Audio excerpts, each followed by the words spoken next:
Welcome, Deepshikha, to the PRmoment India Leadership Series. Thank you for taking out the time to speak to us. My first question is, of course, regarding your new role as Managing Director. What are your main business priorities? It's great to be here today with you, Parul, and wonderful to chat with you. So it's going to be an exciting 2019 for the firm as well as for me. And I don't think there's something completely new and different that we are going to be doing in 2019. We've already been doing a lot of different things over the last few years. And we will be doing more of them, doing them better, and probably with more focus and a fresher perspective. So, as you know, we've been reinventing ourselves as a PR business, and there's so much more we've added on in terms of from moving from the pure verticalization of deep domain expertise, adding centers of expertise who actually give us more services to be able to deliver to our clients. So, we are today looking at an integrated communication solution for our client, and we will continue on this path of pushing boundaries, of bringing in new differentiated ideas and services to our clients. We were talking specifically about what within these generalities we spoke about deeper counsel, deeper strategy. Yeah. What exactly would you be pinpointing as the top two business priorities? So the first one is going to be more creative, insight-driven campaigns. I think clients more and more don't just want a standalone service of get me media relations or do me social media or do me some content and design. They're saying, come to me with a creative thought. Come to me with a campaign which is based on an insight or a human truth, which is actually going to deliver business results for me. And we've been doing this actually quite well over the last couple of years, and we've been winning awards on the back of our creative campaigns. So in the new year, we're going to do more of that. We are actually going to be sitting with clients saying, what is your priority? What is your business challenge today? And how can we come up with creative solutions? So that's going to be one. The second one, which has again been top of at least my agenda over the last few years, has been talent. How do we make sure our talent is able to deliver on this integrated promise? So existing talent, seeing how can we upskill them, how can we get them to see the new way of doing communication and the integrated communication space, and also bring in differently skilled talent laterally. Because today, a PR agency doesn't just hire the classical media relations experts. You're looking at creative people, you're looking at content people, you're looking at analytics. I mean, data is getting to play such a large role in our business today. How do we get the right kind of talent to be able to analyze that data and give us those insights to build those creative campaigns? How do we get the data analysts to be able to measure our campaigns? As you know, one of the biggest challenges in the PR industry has been measurement. So how do we use data analytics to actually go back with very strong measurable impact for our clients? How do we define creativity in PR as separate from, say, creativity in advertising? Because we're not really out there to compete with advertising or the digital creative guys. So how do you define creativity in PR? It's a very good question, Parul, and I maybe have a little bit of a different take over there. I think creativity is universal. It's about coming up with a solution to help the client achieve their business results. I think today clients are open to that creative idea, whether it comes from the advertising agency, it comes from the digital agency, it comes from your event agency, it comes from your PR agency. It's fine. And that's why we have something called this, what they call the IMC, right? Integrated Marketing Communication Team. We all actually sit together and look at what do we need, what's the problem we are solving, what's the solution required.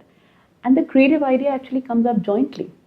In so many of these discussions that we have with clients, everybody will pull in their thoughts, everybody will pull in their ideas, and then we'll evolve maybe one or two creative ideas, which then we will all go away with and work on further and use our different mediums and our different tools to deliver on the promise.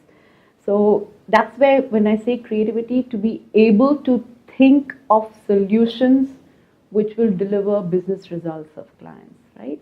And this creative idea is more often than not based on a insight, a consumer insight, what we call a human truth. So that's what we mean by creativity in our campaigns today. And then the second layer of creativity is when you're actually delivering that campaign.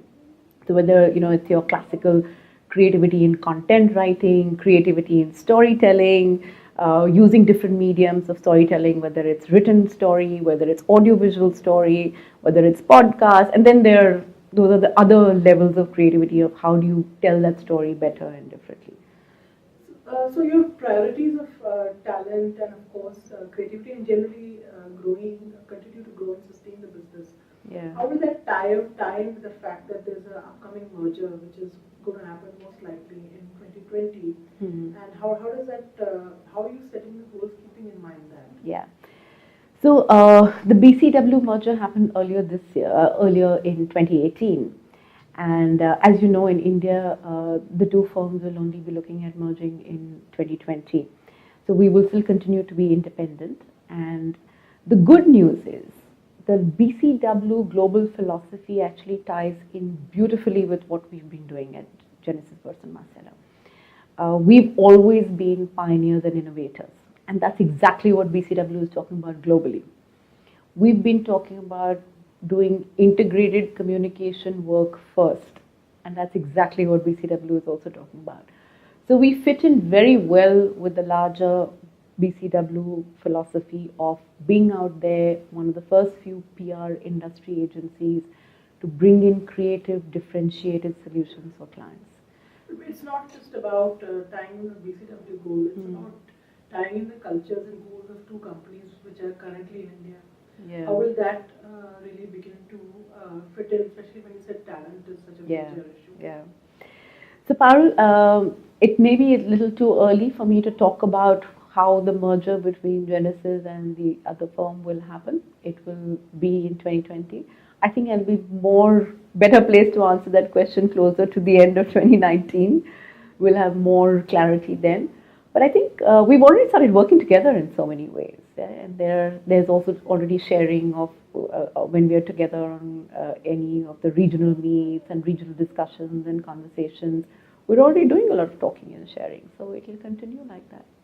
Hey, keeping in mind some of the industry challenges which have been facing the PR industry in 2019, which are expected to continue, challenges about flat retainers, talent, of course, you've already mentioned.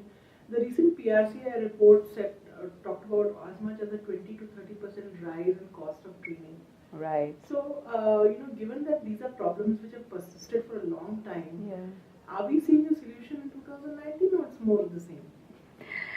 So, so while you talk about flat PR retainers, there's another way to look at that. The traditional PR retainers are flat. But the minute you start layering the integrated services on the traditional retainers, the life changes. Because honestly, brands and corporates have the budgets to spend when they're putting together their marketing communication campaigns. Now it is for us to go in and take that additional money and bring it into the agency or our consultancy kitty. And that's why when I spoke about getting out there with the creative thought of the idea, getting out there with the integrated service, clients trust us to be able to deliver it, they will give us more of their budgets. So while the traditional retainer is maybe plateauing, we have to be able to build the new services and plug in the additional revenues. And that's what will get future growth in the industry. That's the first part. I think the second part of your question was in terms of the talent, which I've already talked about. And you talked about investing more in the learning of talent. The interesting part is, Parul, at GBM, we've been investing a lot in talent for the last now almost 14 years. I don't know if you're aware, we've had this Genesis Burson Marcelo School of Learning, which has been there and will continue, I think, as the years go by. We have some of the best learning programs. You know about the Associate Learning Program, the only one of its kind in the industry. where we bring in fresh graduates and actually train them over a year of on-the-job training as well as in classroom training. And it's been one of our most recognized programs, and today our ALPs are shining, literally, whether at GBM or anywhere else in the PR industry, and we know quite a few of them out there.